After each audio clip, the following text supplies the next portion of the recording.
Hello dear students, how are you all? I hope you all are fine and enjoying your online classes. My name is Manish Kumar Vishwakarma and my today's topic is from science, movement of the body.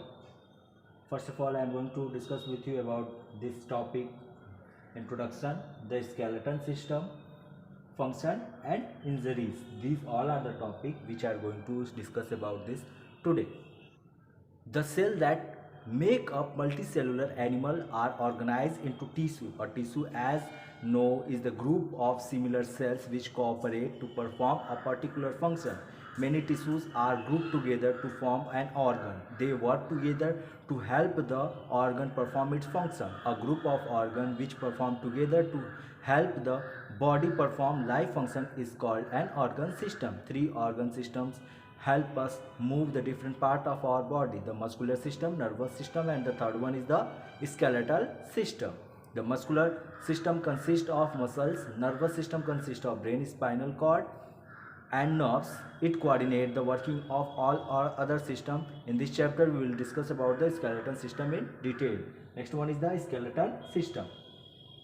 The human skeleton or the skeletal system is made up of 206 bones. A baby has a 300 bones in all, but it grows some of the bones fused together or joined. Before we learn about bones and the joints where they are joined together, let us take a look at the function of the skeletal system. Now this one is come to the function. The bones of our body act as the framework, or it gives shape. Without bones, our body would be shapeless mass.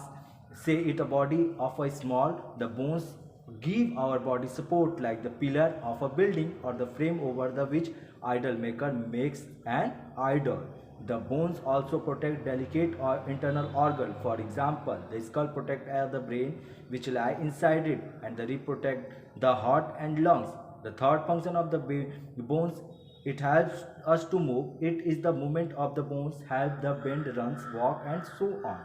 Our next topic is about the injuries.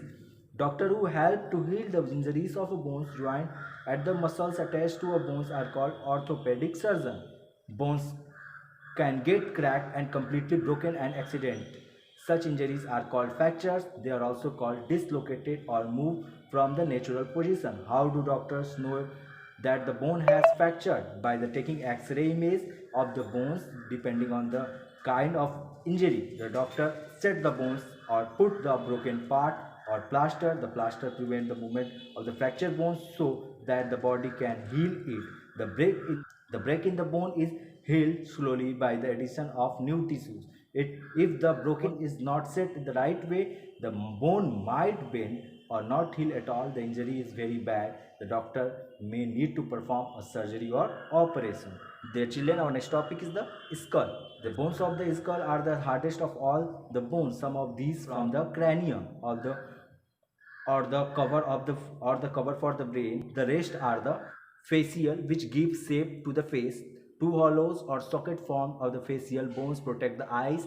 All the bones of the skull except one forming the lower jaw are the fixed firmly. Next one is the spine. The spine is also called the vertebral column or backbone. It is the consist of many small bones known as the vertebrae. The vertebrae are hollow at a center and are the joined together to form a tube. The spinal cord runs through the tube like a thread, like running through beds. It is protected by the vertebrae. The rib cage running through the center of the chest, breastbones or sternum joined to it are the strong curved flexible bone are called ribs. The ribs curve around the joint, the vertebral column at the back to the form the protective covers of the lung and heart. This cover is called the rib cage. The ribs are attached to the sternum in such way they allow the rib cage to expand when the inhale or breathe in. Dear children, rest of the topics we will discuss in our next video. Dear children, that is all for today. Bye. Take care. Have a nice day. See you in the next class.